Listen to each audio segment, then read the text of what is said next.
So I guess we can call the meeting to order. There's no, let's see, we sent out the minutes. Did everybody get a chance to review them? I'll accept them. If there's no changes or omissions, I'll accept the motion to approve them. George, Stephen second. Any discussion? All those in favor? Aye. Anybody opposed?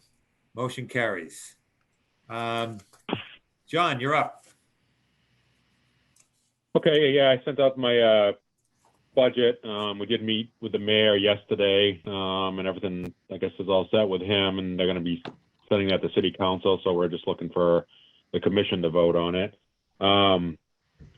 We do have a loan that's ending after this fiscal year, so we do have some additional money. It's about $900,000 that I needed a bit to increase. We also have another loan starting as well, but I also need to increase some line items like maintenance of the plants and things like that that are creeping up as the plants age. So we're finding that more and more things need to be done. This past year, we've had to do a boiler at regional, some heating pumps and things like that, and nothing's inexpensive on facilities this size. So we do have, we are making some personnel changes, eliminating one position and adding a civil engineer position. So we'll have a net zero, not an increase in personnel, but we really do need an engineer devoted and full-time to the water department, just with the projects we have going on. Just somebody that's, educated and has the technical skills to actually, be more of a, project manager per se for some of these projects. Just an awful lot on our plate. So that has changed. Otherwise, it's pretty close to what last year is. Like I said, I did increase a couple line items for just maintenance type things. We do anticipate having a surplus this coming fiscal year, but what Calvin wanted to do, just to keep the state auditors at bay because our revenues were down a bit, was instead of showing a surplus going into, the retained earnings, that he actually decreased the water rate revenue to $4.842 million from 5.1. Having said that, right now with the last budget reports that Calvin sent out for the end of April, so we're 10 months out of the 12 months through the year, that we're actually on target to meet that 5.1 million. So that's a good thing. But like I said, Calvin wanted to drop down that water rate revenue just in case we didn't realize, as much as we had hoped. So at the end of the next fiscal year, if we have met, or exceeded those rate revenues, then that extra money would just go back into retained earnings, which is what we had planned on anyway. So I think that pretty much summarizes. Like I said, a lot of stuff has changed, just the plant maintenance and some things like that. Things like that have been upped a little bit, but otherwise everything else is pretty much the same. Good thing is the fringe benefits and reimbursement to the city have not gone up. They've held steady again for a second year after jumping up for a couple of years. The loans, we actually have a new loan starting up because of the meter project, and actually the payments were less than what Calvin and Ann, the city treasurer, had thought. So we had a little decrease there. So that gives a little bit more buffer as far as our water rate revenues and decreasing that. Nicholas, can you think of anything else that we should highlight in this? I can't think of anything off my top of my head right now. No, I thought it was a good, I think it was a very good budget. Also, we are including money for the rate study, and that's under the water system improvement on the last page under capital expenditures. So both Jeff and John are including about 60,000 or so. And then the water rate study will be done with both those pots of money to do the whole city. And I also did include money for outsourcing of the cross connection program. So that was an addition. Basically moving some of the labor costs over there because we won't fill that person that was head of that program. So because we just couldn't find anybody. So we really need to be in compliance. So yeah, I think that pretty much covers the highlights of it. I don't know if anybody had any other questions on it.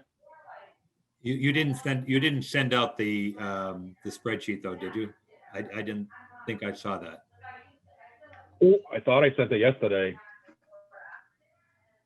I don't recall. Did anybody get it? I got wastewater, but I didn't get. Did not notice today. No. Steve, you didn't? No. Yeah, Now- I sent it out 1 o'clock yesterday. Really? Okay. I got something, but no attachments. Yeah, John, Funny, you it shows sent the it out. What's that? I said, John, you sent it out. I saw that and everyone was attached. Matter of fact, I think Yeah. Jeff, Right. Jeff, I Jeff used John's sent email to piggyback to disseminate mine. yes. So it should be on that email. Okay, because I printed everything. John's was first and then Jeff attached his after, forwarded it. Yeah, the email I sent shows the attachments. Yep. Hmm. The sanitary survey and then the, PFAS results. yes, the DPAS. I was trying to like look at that name, but couldn't pronounce it. And this was out yesterday. At 1 Yeah, o'clock. 109.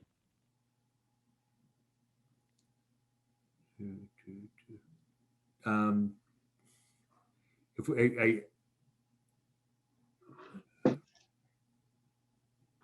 Nicholas, did the attachments come through to you?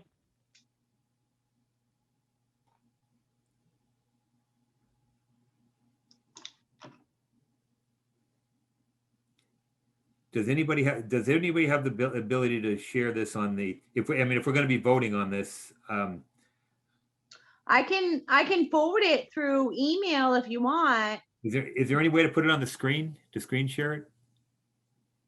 Nicholas, do you have them? Yeah, I'm sorry, I was on mute. Yes, the email, I got it at 1:10 yesterday. I have the documents. I can share it if you give me control of the, I see a share screen. All right, and then which one do you want to see, the final budget? Yeah, I just think it's appropriate if we're going to, if we're looking for a motion, Yeah. if we're looking for a motion to approve it, I feel a little guilty accepting a motion to approve something that we.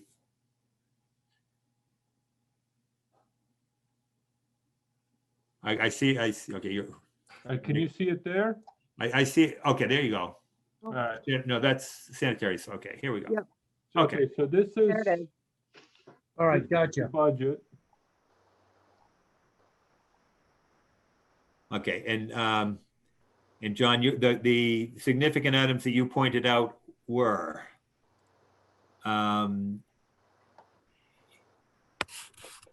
in. So I think what he pointed out was here, the revenue, right here, the 4.8 million. Yeah. He was Yeah. saying that they're on track to make 5.1. Right. But Calvin, our city, what is he, auditor? Sure. Yeah. He wanted this lowered, so the net here is 0.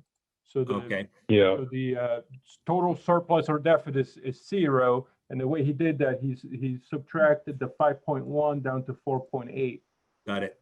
Okay, And we should have a surplus next year, because, I mean, I'm hoping, with the meters, that we actually have seen an increase in what we're actually metering, unless somebody finds a way to get around it again, but so we should have a surplus, and that will go back into retained earnings. We had actually put it at 5.1 million and then showed a surplus and then go with the retained earnings, but Calvin didn't want to do that, so he wanted to do it this way. So, Okay. And John, you talked about staffing. There was a change in staffing. yeah, So this line item here, the CAD operator is being eliminated, Mhm. and then the engineering assistant, is that, no? so it's down further. The Junior environmental, hydraulic, this one just right below here? there, yeah. Just below there, Oh, the 85,000. junior, okay, junior hydraulic engineer. Okay. There Okay, you so, go, I highlighted it. okay, so it's a net increase of about, give or take, what, $16,000, is that right? 15,000, yeah. Yeah. Okay, Yeah, and like I said, we really need an engineer that just is concentrated on our project. I mean, Nicholas's office is busy, the highway's busy. They got so much stuff, the stormwater, and Nick Erickson helps out as much as he can. But we just need somebody that's focused on our work here. It's become a full-time, job with all the projects that going on, plus the increased regulations and things like that. And I actually believe it'll save us some money, because we won't have to rely on Weston and Sampson as much for some of this. That person can, do some of the inspections and stuff and help out in those areas that, that we asked Weston and Sampson to do. So even though it's a net increase, I actually think there'll be a savings. and John, can I ask you a question? Can we go back up to the at the top here? And we've got the surplus and the deficit. And I remember when correct me if I'm wrong, I see the actual deficit in 2020 was 900, and that was consistent with our rate study and what we were expecting. Is that correct? Yeah, that's not really accurate, because it has to do with some monies that were transferred out of retained earnings. I should have looked at it before and asked Calvin to kind of fix that a bit, but yeah, because some of that was transferred out of retained earnings, so basically shows a deficit. But that was transferred out of retained earnings for the Narrows Road project and the Marshall Pump project. So that's a deceiving number. That's not an accurate number because of that. It's kind of covers that. So Yeah, for that year, you see the capital expenditures were 1.3 million Yeah. versus, a couple 100,000 every other year. So it looks like some money went out of there to do capital. yeah, some of this auditing, like some of the way this comes out in the spreadsheets, I know that's the way it looks or whatever, but it doesn't really tell the true story. And like I said, we took money out of retained earnings, which we had the money to get that Narrows Road project done, as well as a pump at the Marshall regulating station. So, I don't know the exact number, because it's kind of hidden in there. John, I guess the reason for my question is, we went to the city council for a rate increase, and we projected we projected surpluses and then deficits. And I think now we're at kind of the end of that period of time, which is why we're doing a new rate study. And I guess what I'm looking for the commission is, when we go back to the city council and we're looking for what we're going to do for the next 5 years, I'm just trying to get my hands around where we are compared to what our projections were. I can get to you for the next commission meeting, but I can say that, I'd gone through a couple commission meetings before. We were actually right on. It was very close with what was projected. I mean, we're talking within a few $1,000s out of a $6.3 million budget. So everything was exactly on with what it was. So we're on with what we're projected. And I'm just trying to get, if we're going back, we're going to do a rate study and we're going to make a request for whatever we're looking for in the future. I just want to know how we performed over the last period of time. And from your perspective, you believe where these fiscal 21 is ending up is consistent with what we had requested or what we had projected back then? Yeah, it is. Okay. That was Yeah, my- it's actually super close. So. Okay. Any other questions from any of the commission members? And this has been Rick, we're not going to start the rate study till after July 1st. So for the next commission meeting in June, I will prepare like a little thing. I'll update what I had presented a couple months ago just to show where we're at, and we'll have another month of expenses of revenues from Calvin or whatever, and should be able to show that pretty well. So. Okay. And this is, you've met with the mayor, and the mayor has approved this budget? Yes. Okay, so what you're looking for at this point from the commission is a motion to approve this budget, or recommend approval of this budget to the city council. Is that the motion we're looking for? Yep, that sounds fine. Would anybody like to make that motion? George, do we have a second? Second. Nick, any discussion on the motion? Hearing none, all those in favor? Aye. Anybody opposed? Okay, the motion carries. Thanks, John. Got anything else?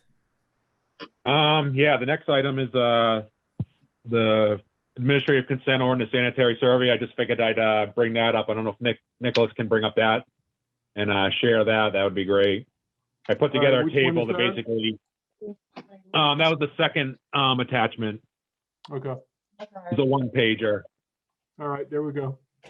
You have Apple. Dad has money doesn't. So this is basically what we have left. The top table, I mean, these are basically tables I pulled from Mass DEP and pared it down to what we have left to do. So from the sanitary survey, we have to install security fencing at the flow tanks. That's going to be done as part of the transmission main project because we didn't want to, rip up that whole area after putting fencing in. So that'll be done as that part of that project. The next thing is just that we got to submit some paperwork for replacement of the whole Oak Hill tank for next year. That's a simple form, but it's still on Mass DEP's list that we have to submit it by the end of this year. We do have to do a leak detection report survey for the entire water system. I actually have a contractor lined up to do that. It's going to be around 20 grand, and we'll be starting that probably in August. So they'll basically survey all 196 miles of pipe and just see if they can find any leaks. Kind of interesting because they use electric bikes and go from hydrant to hydrant to listen and use their equipment. So much more expedient than in the past. So then by the end of next year, 22 calendar year, we do have to replace the Oak Hill tank, complete that. So that's a pretty big project for next year. We have to also, we've got to work on exercising all critical distribution system valves. That's something we're doing. We do a lot of them anyway, but we got to work on identifying them all. And with the project we're doing with the conversion of all our plans to GIS, that's going to help us actually with the, basically inventorying them and having the locations, because we got an awful lot of valve thousands. We just can't exercise them all. We just need to do the critical ones. So that'll be part of that whole program with the GIS, identifying those on the plan and, in that and having a list of them. So the other one is we have to do surveys, basically go through buildings of all low hazard facilities. We have about 586 of those. Those are going to be done by the end of 2023. So not next calendar year, but the following calendar year. So we'll actually have to have Weston Sampson help us out with that. These have all been surveyed before, looking for cross connections and any issues where some non-potable water or chemicals per se could be, basically back siphoned into the distribution system. There was a break or a fire or something like that. So we need to go through all these facilities. Some of them are pretty simple. It could be, Dunkin' Donuts, coffee shops. I mean, they're commercial buildings and That would be pretty quick. Some of them are more complicated, you know, say Pittsburgh State buildings, city buildings, of course, things like that. So some of them will go pretty quick. Some of them will be a bit more work. So the next table is the actual ACO items. We actually cleaned up a bunch of them this spring, some smaller ones. So now we're down to, we need to replace the roofs at Bickford and Mare Meadow. So we need to get those done by the end of this year. So I'll be working on getting some bids for those in the coming months so that we are set to go after, you know, after July to get those done. We do have to have the transmission main replaced between the Falula tanks and the Falula plant by the end of this calendar year, and that's on track as well. Should be going out the bid sometime in June, so that after July 1st we can you know, get a contractor working on that and do the brook crossings and through the dam during the drier months of August and September when we do have the reservoirs down just due to water use. That'll be a pretty big project for us. But there's a couple items here on, you know, interior tanks and coating of tanks. They're supposed to be done by the end of this year. We've actually had the original manufacturer of the tanks look at these things that have been identified by other inspectors, and we're not sure if this is absolutely needed. So we definitely need to do the outsides of the tanks, all of them actually, that were done, you know, 20 years ago. Clean them and recoat them, but some of the interior work just from like ice scouring and things like that is a normal, you know, wear on the tanks, and it's something we'll have to work out with DEP on that.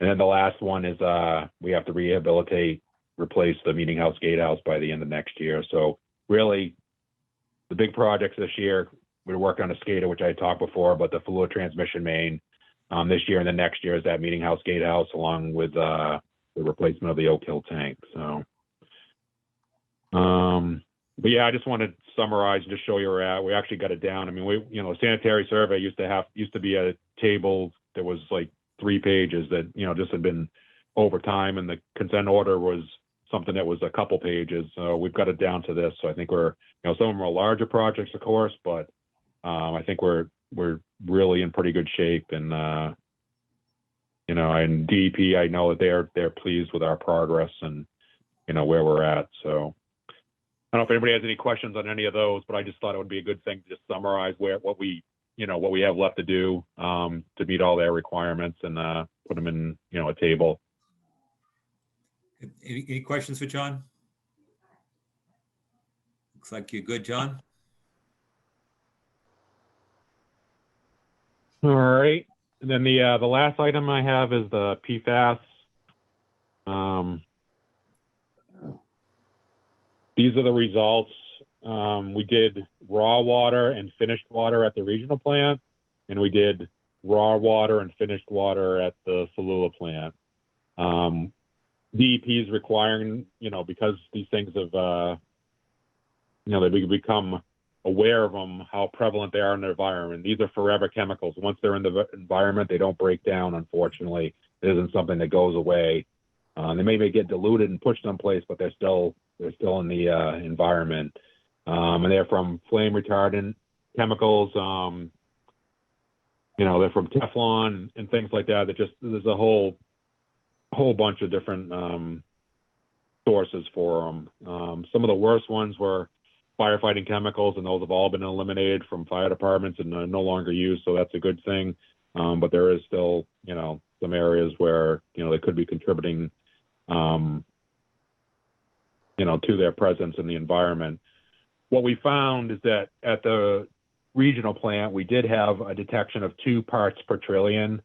The maximum contaminant level is 20, so it's a good thing that we're down well below it. I wish we had 0, but in the past we have had 0, and then we also had 1 in testing in the last couple of years. So we're a little bit higher than that. What we didn't see was anything on the discharge side of the regional plant. So somehow, you know, that was removed during a treatment process, which is a great thing. However, these chemicals aren't something that are typically removed through the type of treatment that we have, but it seems to work for this. Because this is so new, I mean, even the quality control on these samples and the testing is just, something at the part per trillion level is just a new thing, basically. And, just a little mistake, and because it's so prevalent in all, perhaps in even sample collection, they could be, contaminated. They had us do another round, and I actually just got the results today. They just came out this afternoon, and they had us do another test on the raw water regional, and this time around it was 4.3 parts per trillion, so it was a little bit higher. But what I got from DEP is that they consider that consistent with the two. Even though it was double, it's still a very small amount, and of course it's below the maximum contaminant level. They didn't have us retest the treated water this time around, but we will be doing it in the future, and we're going to be doing this quarterly anyway. So this first round of treatment was the first time that was required as part of our quarterly testing by Mass DEP, and they actually paid for it.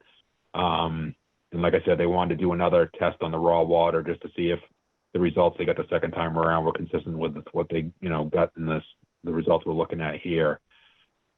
The fluid plant, like I said, we didn't see anything in the raw, and of course nothing in the treated water, so that's a positive. But the watershed around that the Lovell Reservoir at the fluid plant is much less developed than around Meeting House in Westminster, which does have some slightly more developed areas, within the watershed and houses, and some of the roadways that pass very close there. So it's to be expected there could be some there. So it's something we'll have to watch with our quarterly results, where if we had gone over the NCL, they would require us to basically mitigate this within 30 days. So I'm thankful of that. But I'm also a little worried that, people are going to see these results, because we will have to report them when we do our CCR Consumer Confidence Report for next year. So we don't have to notify them now because we're not over the MCLs, but it will come out at some point. So, but having said that, I think we're all exposed to it quite a bit, just in day-to-day life and our foods and perhaps even drinks. I know that, Market Basket actually had to change their source of water last year or the year before, where they were getting their spring water for their water because the company that was supplying it actually had PFAS in the water that they were supplying in their water over, regulatory levels. So, which wasn't a good thing. I'm not sure exactly what the levels were, but it just goes to show you that, even in something in spring water that you buy in, maybe it's not Poland Springs, but still something that, you could be assuming is safe, could still have something like this in it. So, but it bears to watch, and we'll have to keep watching that. And Westminster's aware of these results, the DPW, and I'm gonna send out an email to them. I wish Westminster would do more as far as protecting that water body over there. We've done everything that we can. I mean, we will monitor activity, we purchase land, we do anything we can, but we also need to have a partnership with them, and they need to do more to kind of keep development away from there and make sure that, that it's protected as much as possible. So I don't know if anybody had any questions on that. I did, with the link I sent yesterday, I had a kind of US EPA's background on it. And PFAS are, they're suspected to be a carcinogen, and that's why there's so much concern over it. And, the levels that they have are very strict at 20 parts per trillion. So that's the equivalent of 20 drops of water, and it just works out this way. But 1 part per trillion is 1 drop of water in 20 Olympic-sized swimming pools. That's, one analogy that can be made. So That's scary. yeah, I know. I mean, you think 20 drops in 20 Olympic-sized swimming pools wouldn't, be an issue, but obviously they believe it is. So, of course, that's probably somebody just drinking, 8 ounces of water multiple times a day. A lot of people don't do that, but like I said, you're exposed to another areas in the environment and in your food and things. And I think we're only getting to see the tip of the iceberg as far as how prevalent it is in, you know, our food and things like that. So, but so that's what I have for this evening. Like I said, for the next session, I'll provide something on the comparison of where we are with the budget and what we've realized for revenues and expenses and stuff versus what was you know, thought out in the rate study that we last did. Any other And questions? if there's any other questions, I'd be happy to answer them. Any questions for John? Looks like you're good. Thanks, John. Thank you. Jeff, you're up. Okay, thank you. My panic has settled down. I was able to find that email and upload it on my screen. So if Nick still wouldn't mind sharing, I can read my screen while everyone else looks at the shared screen.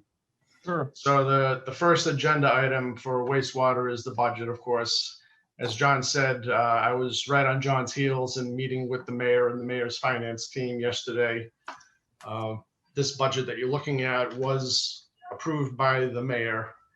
There's only a couple areas in particular that I'd like to draw the commission's attention to.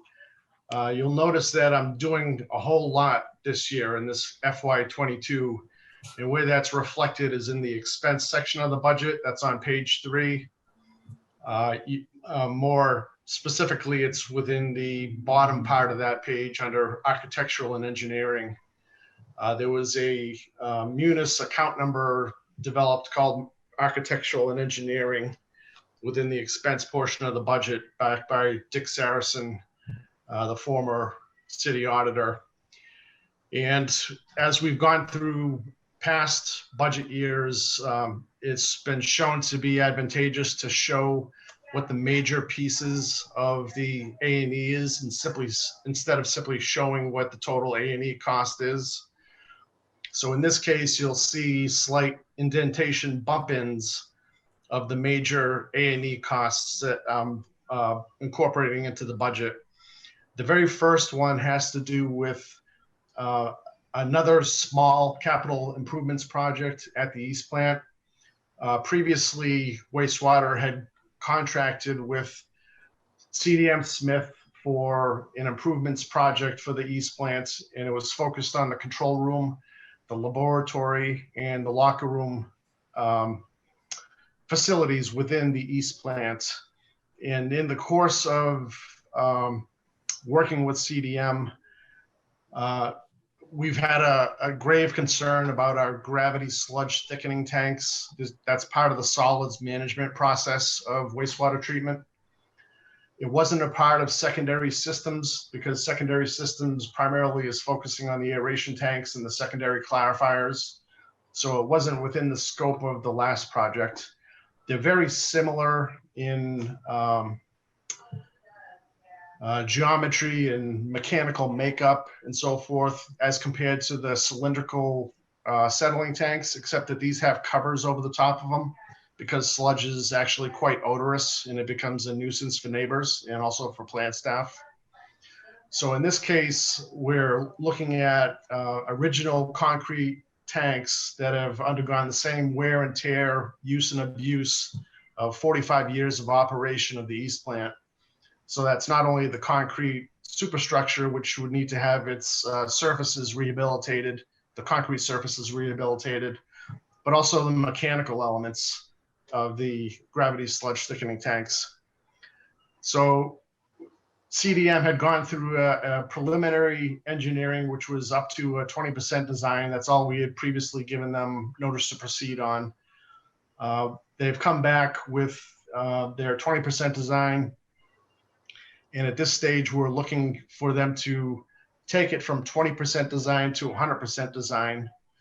So this very first line item you see under the A&E, that fee actually represents design engineering to go from 20% to 80%. And it also includes the costs anticipated for an owner's project manager. Because this is going to be a Chapter 149 procurement, there's a monetary threshold over which, if you exceed it, you need to have an owner's project manager associated with the project. So we're building the fee together for the OPM together with the design services. So what we have not yet done, and we will do at a later date, is we'll come back with a loan authorization request for the construction services and also the construction phase engineering services for that particular project. But right now, all I have in the budget and in front of the commission right now is just that design engineering to get us up to 100%, which is essentially ready to bid. And then also to have retained the services of an owner's project manager. The second line item under A&E has to do with our ongoing saga of repurposing the West plant. It's been discontinued as a treatment plant for many years, since Joe Jordan was the Deputy Commissioner of Wastewater. And we've been seeking a beneficial reuse of that facility because it's grossly underutilized. It's barely functioning as a pumping station at present. So we had gone through, in the previous fiscal year, we had gone through the first stages of a procurement process called Request for Expressions of Interest. We went through that process and we ended up receiving eight submissions, 7 of which were deemed merit-worthy to proceed forward to the next phase of procurement, and that's the request for proposals. We're actually in that process right now, request for proposals. What we're looking at on the screen right now for line number 2 under A&E, that represents the legal services that will assist us in the contracting with the selected proponent. So the most advantageous proposer that we choose, or second most, if we can come to contract terms with the first, will need the services of outside legal help to work our way through the contract. It's a very detailed and unusual contract. It'll involve multi-year contract ops arrangement, more than likely. So this is a fee set aside for that purpose in the budget. Line number 3 has to do with a new law that Governor Baker signed into law in January of this year. This goes back a few years where there was an accidental release of sewage into the Merrimack River in the town or city of Andover, I believe, or North Andover. It wasn't actually a CSO release, which is a combined sewer overflow release. It was actually a pumping station failure. But regardless of it being an SSO or a CSO, it resulted in many millions of gallons of sewage going into the Merrimack River. So this made news in newspapers and TV stations, and that led to bills being submitted to the State House, and eventually it worked its way through the process, and the governor signed the bill into law this January. So the way that the law is written is cities and towns, or more specifically wastewater utilities, will have to be in compliance with this law beginning July 2022. So that's actually the beginning of fiscal 23, of course, but we need to prepare ourselves to be ready to be compliant with the law at the beginning of fiscal 23.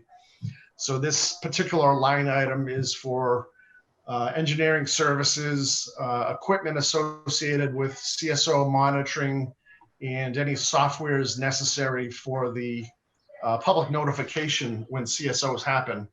And I'm actually going to talk more about CSOs in the second wastewater agenda item. The next line item under A&E is permit and PFAS monitoring. As John mentioned before, PFAS is a hot button subject in environmental circles and throughout the country right now. The DEP commissioner holds monthly meetings with both water utilities and wastewater utilities in separate meetings. And in the very last meeting that Mass DEP Commissioner Suberg held with wastewater operators, it was stated that DEP is estimating sampling for PFAS will cost anywhere from $5,000 to $10,000 because it's very cost intensive doing these analyses. They stated their research indicates it's about $300 per sample that's tested. And for wastewater, we're going to have to test influent to the treatment plant, effluent from the treatment plant, and biosolids that leave the treatment process and would go to end disposition. We'll have to be testing all of these for the presence of PFAS. Now, PFAS isn't the only aspect of this particular line in the budget. We've been working under an administratively continued NIPDES permit in wastewater ever since 2015. These NIPDES permits are supposed to be 5-year permits, but now we've gone more than a full NIPDES cycle waiting to get our permit renewal. So in that extended period of time, DEP has actually taken it upon themselves to issue independent permits also to wastewater utilities. So what used to be a joint permit issued by EPA Region 1, which is out of Boston, and also Mass DEP, they would jointly sign off on permits. I'm expecting now there's going to be 2 permits. They may or may not be identical. We'll have to be compliant with the most stringent provisions of both. But we're expecting that there will be PFAS provisions, at least for monitoring of wastewater, both influent, effluent, sludge. So we may also not agree with the permits that we receive. So I have a budgetary number here, but I don't have a proposal in hand. I'm envisioning that there is a possibility that I may not like the NIPDES permit that I receive as a draft, and we may want to contest it. So we'll be able to retain the services of either an engineer or legal expertise in this area. And as both John and Nick Bosanetto mentioned before, the very next line is user rate study. The vision there is that both water and wastewater would be collaborating on this effort. We still have a couple more years left in the 5-year sewer rates that we had previously passed. So the active 5-year rate we're within is going to take us through the end of fiscal 23 for wastewater. Now, that's not to say I should be sitting on my hands until fiscal 23 ends. We need to do the projection lookout in advance of the elapsing of the 5-year rate. So the timing is actually pretty good for wastewater to be commencing this process. And as John said, we'll probably be starting the process at the beginning of fiscal 22 in July of 21. The next item is just a standard one that the commission members have seen year in, year out. We do have an industrial pretreatment program. We have significant industrial users who send sewage flow to the publicly owned treatment works, which is the sewer system in the treatment plant. So we have to regulate those special industrial customers because the sewage that they discharge is very, or can be extremely different from the toilet flushes that comes out of homes and other resident or other types of sewer connections that are normally, toilet flushes and sink drains. So that's a fee that'll allow us to do the work we need for that particular program.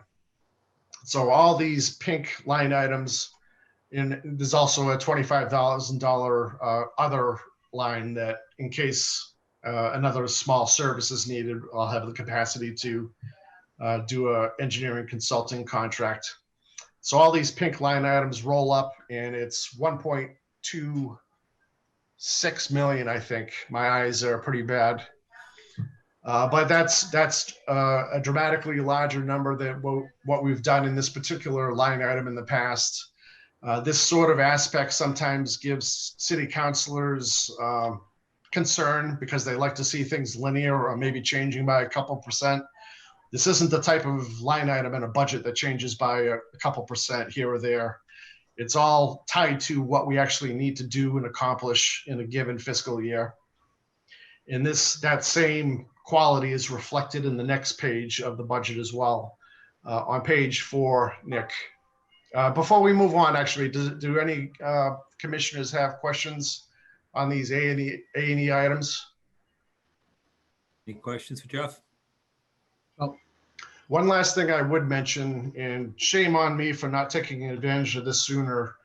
I know John's been taking advantage of the Northeast Merrimack Valley Chemical Consortium for years, and I haven't. I've had some misunderstandings of how that program works. I'm actually getting into that program for wastewater for fiscal 22. So I'm hopeful that with the collective bidding of many communities, many wastewater and wastewater facilities, that we'll be able to get excellent competitive unit prices on chemicals that the wastewater plant uses. So I'm cautiously optimistic that we'll do much better in chemicals than maybe we have in the past. And one other thing I'd like to mention on the subject of chemicals and also electricity, a lot of these operating expenses are tied to flow, the flow that comes into the treatment plant. The more and more rainwater and groundwater we get out of our system that comes into the treatment plant, there's less chemicals used, there's less energy used associated with treating what comes to us. So there's a definite benefit to removing that extraneous water that comes into the system and it makes its way to the treatment plant. Hey, Okay, Jay, Nick. I'm sorry. Go ahead, Nick. The sodium hypochlorite, you weren't ever using it really. Now you're spending 30,000 on it. What's changed?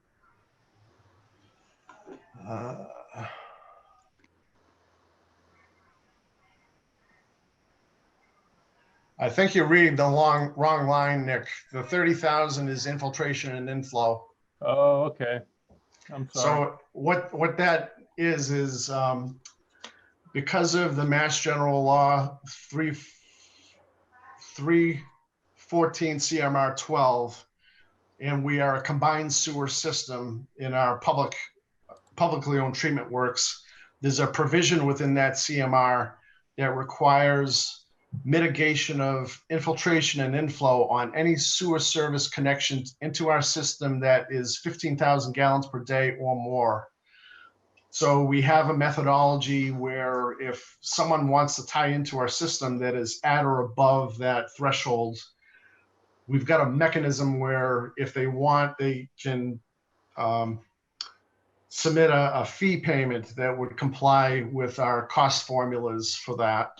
And that would generate a revenue that could be utilized for this express purpose of removing extraneous inflow. So it's a very small number, and it probably could have been zero budgeted, but it's money that if we generate it on the revenue side, we'll expend it on the expense side, with the overall purpose of removing infiltration and inflow from our sewer system. The chlorine has been there all along. I think that over the years, auditing may have changed the name of it, but chlorine or sodium hypochlorite, which is basically your HTH chemical that goes into pools, that has been our disinfectant, and it's also the same chemical we use for odors mitigation. So we use it for two purposes at the East plant. All right, thanks for explaining that. Okay, All right, page 4. thank you.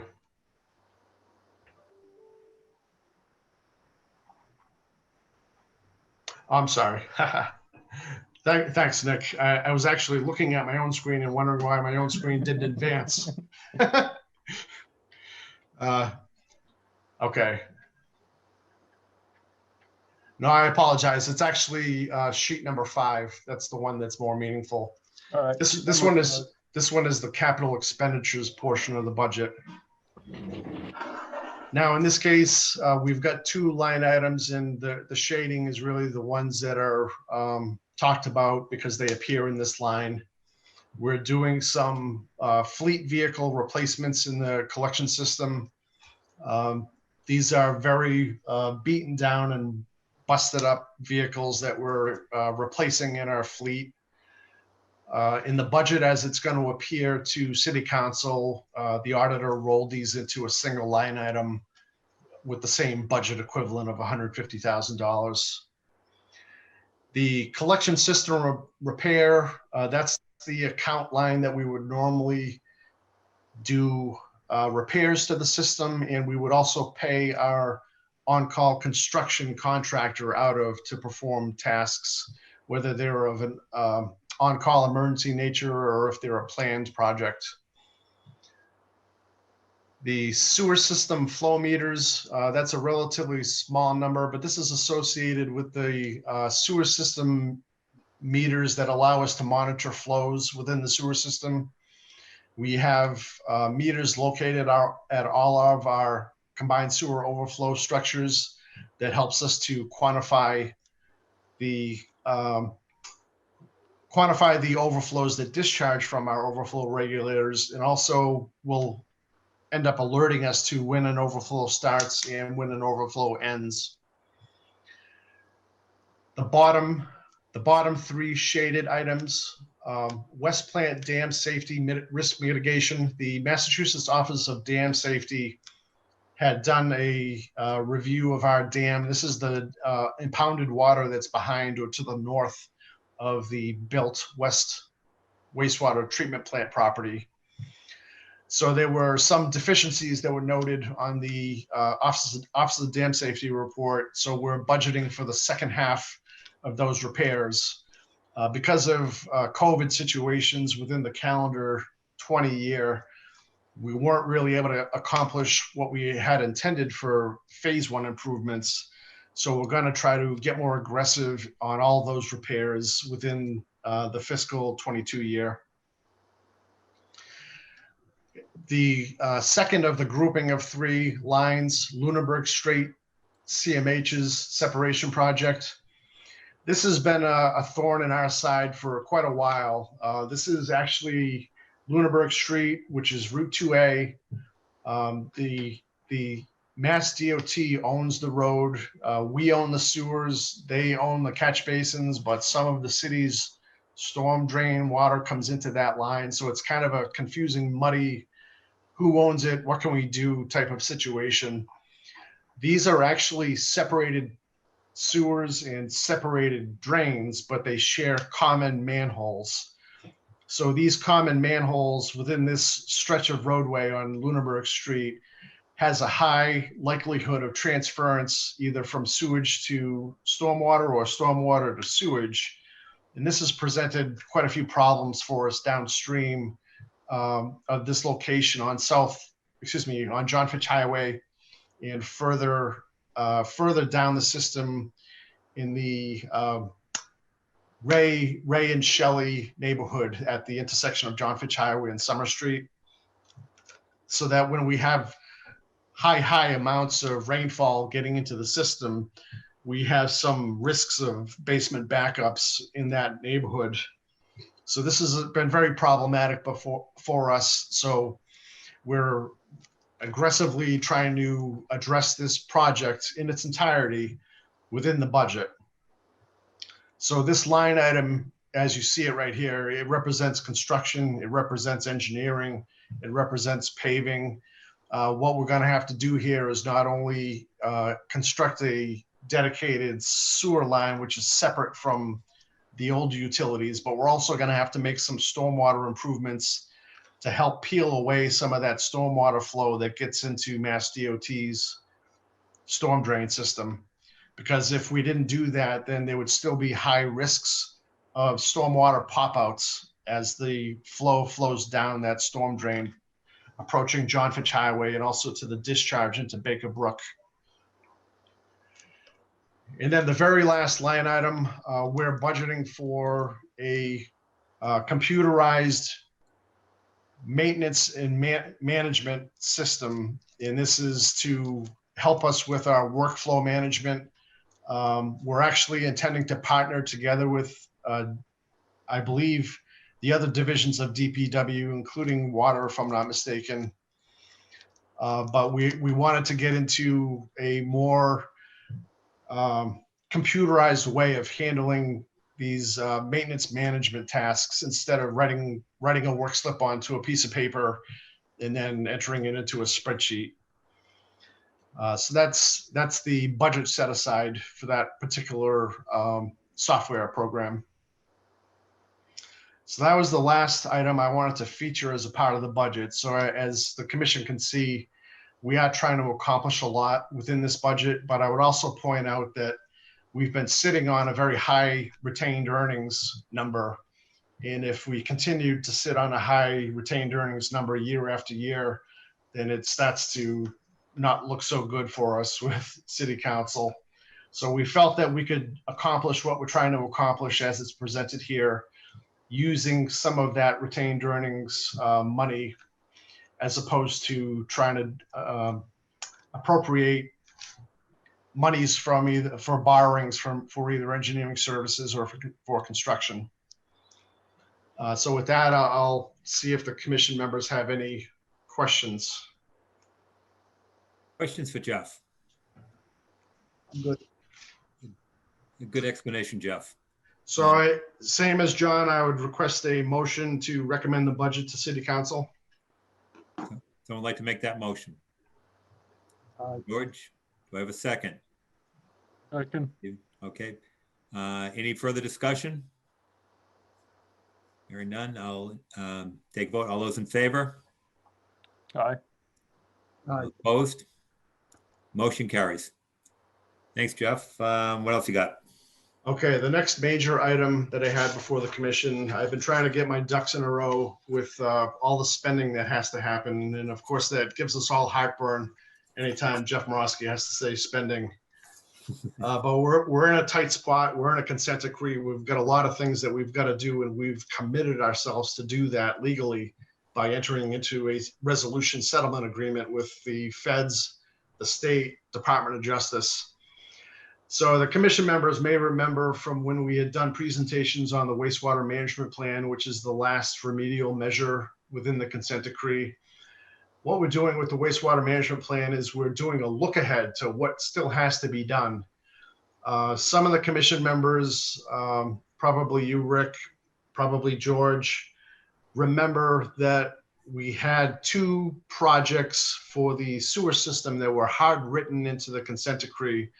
One was the 2B, 3C sewer separation project, and then also the 4D separation project. Having accomplished those two projects, that does not wipe our hands from combined sewer separation.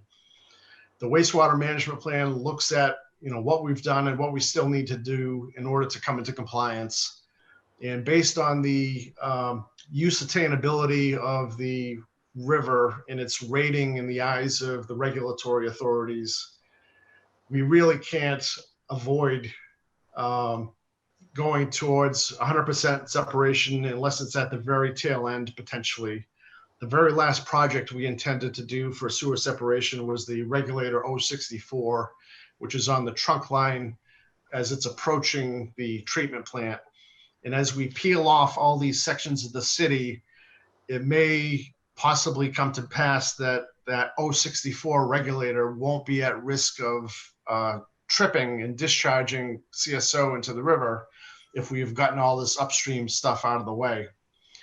But be that as it may, in the wastewater management plan, I'm sure the commission members remember we had a relatively tight time frame.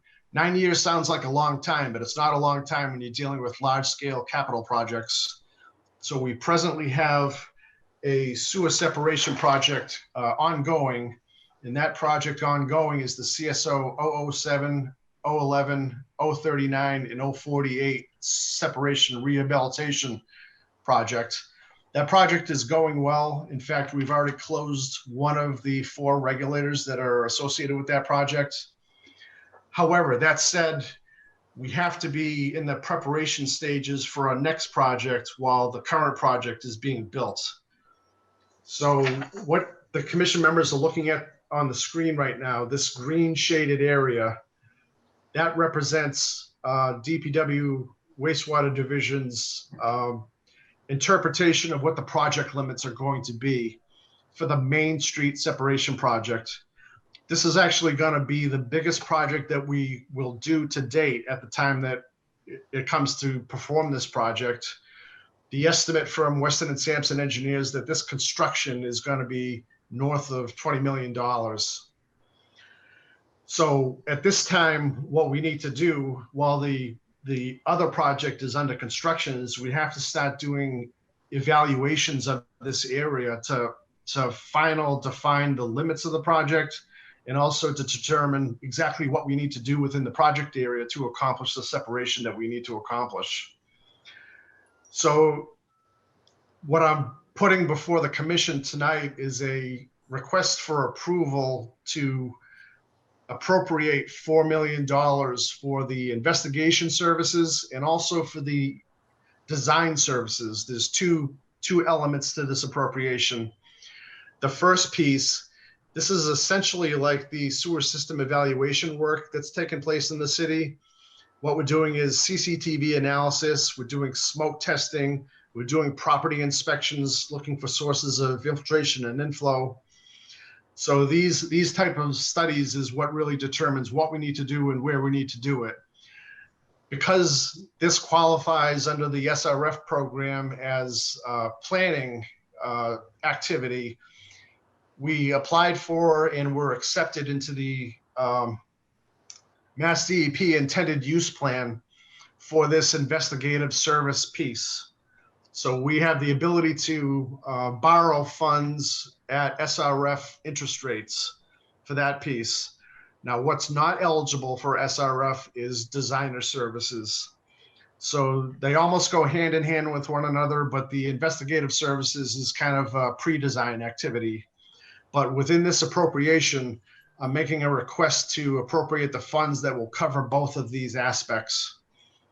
So the construction itself will deal with that separately. And the way I foresee this rolling out is that we'll have to incorporate the 20+ million construction project within the next 5-year rate. So at this stage, we're getting ourselves ready to put this big project out onto the street. And this has actually been a kind of a thorn in the side for City Hall, because they really want to improve and beautify the downtown. And I've got all this old combined sewers that are through the downtown that needs to be separated and rehabilitated.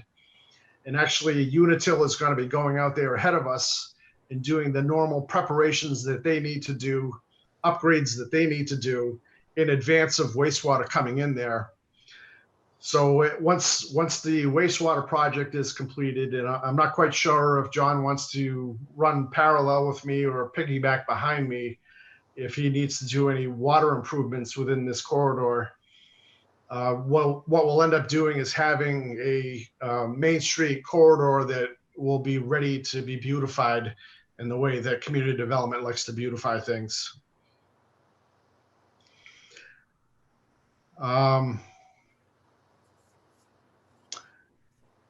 Well, one thing I would mention, just talking about combined sewer overflow regulators, the current project we're working on has 4 identified regulators in it: 007, 011, 039, 048. The one that we just closed this week, in fact, 007, it wasn't one of our more active regulators in terms of activations or in terms of volume discharges. Over the last 5 years, there have been a total of 5 CSO events from this particular regulator, discharging approximately 100,000 gallons over those 5 events. The big daddy within the current project is the 039 regulator, and that's the one that's located in Water Street at Walnut, right before the bridge that goes over the Nashua River. That particular regulator is actually going to be closed in the fall of this year, around November, or approximately mid-November. The 039 regulator, over the last 5 years, it's had 123 CSO events, discharging over 18 million CSO gallons into the Nashua River. So the next project, this Main Street project that you're looking at on the screen, we've got 4 major regulators that are going to be a part of this. And these are all quite active regulators, the largest of which is the Main Street at Putnam Street regulator. That one over the last 5 years has discharged almost 15 million CSO gallons through 149 CSO events. So this particular project is going to take care of a large amount of discharges into the Nashua River. And it's going to help prevent a whole heck of a lot of stormwater from getting into our sewer system and getting down to our east plant. So this is going to be hugely beneficial in terms of our discharges to the river, and also helping to prevent us from bypassing our secondary treatment system at the east plant. Those are the main points I wanted to incorporate. The yellow highlighted language that Nick has on the screen, that's actually just the verbiage that's being put forward to the city's bond council. And my understanding from the city treasurer is that the bond council approved this language as it's shown on the screen. Jeff, what you're looking for is a motion. Is this to recommend to the city council? Is that what you're looking for, Jeff? Yes, please, Rick. Okay. And can I just want to ask a question. Sure. I'm a little confused when you started this. This is part of our consent decree, is it not? Absolutely, it is. Okay, that's what I wanted to be sure of. One of the things about this project too is we've got a smattering of combination manholes that are also within these projects. So when we do these projects, we're also knocking out a whole bunch of combination manholes, which are also problems and which are also tied to our NIPD's permit. There's a provision in our NIPD's permit where we're required to separate a combination manhole within 2 years after seeing evidence of transfer. And we're just not capable of attaining that immediacy of getting it separated. We've done a fantastic job, in my opinion. Tony Maressa, my sewer system manager, he's been terrific in chipping away at this.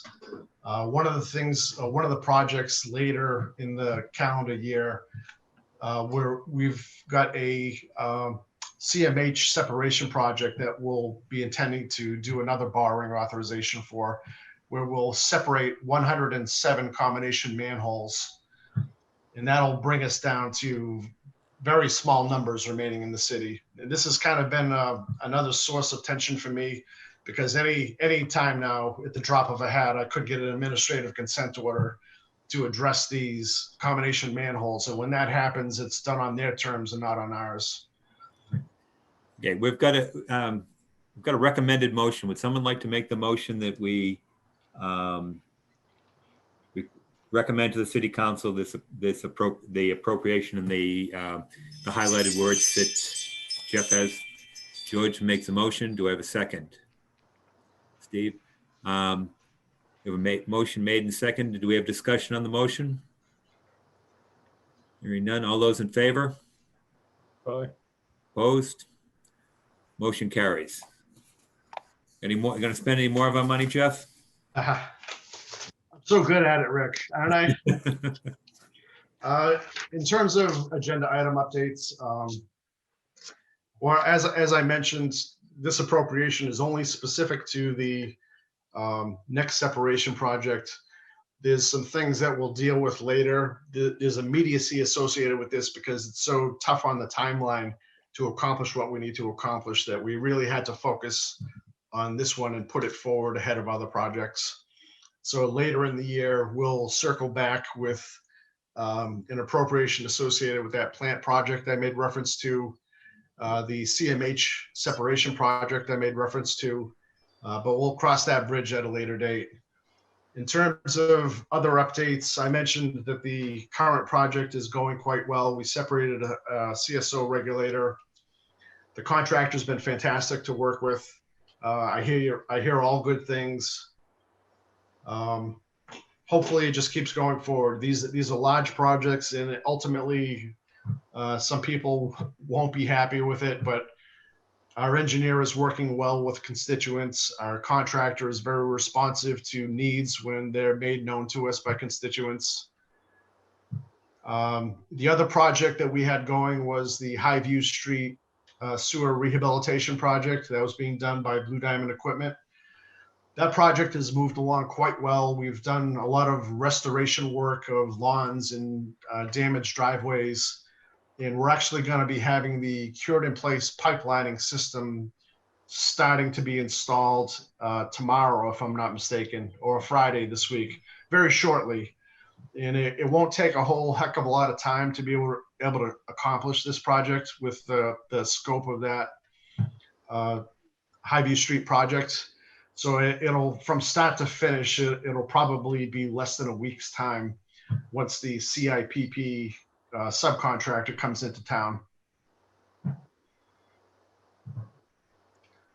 That it? We've also sold 99 rain barrels, 99 bottles of beer on the wall.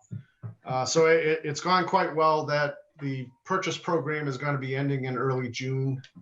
We're going to be doing the distribution event actually at the East Plant grounds for a number of logistical reasons.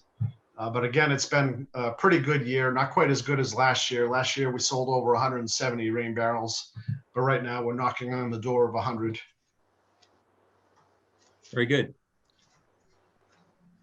Any other business? Okay, if I don't hear any other business, our next meeting will be June 9th via Zoom. And if there's no other business, I will entertain a motion to adjourn. Okay, we are adjourned. Thank you.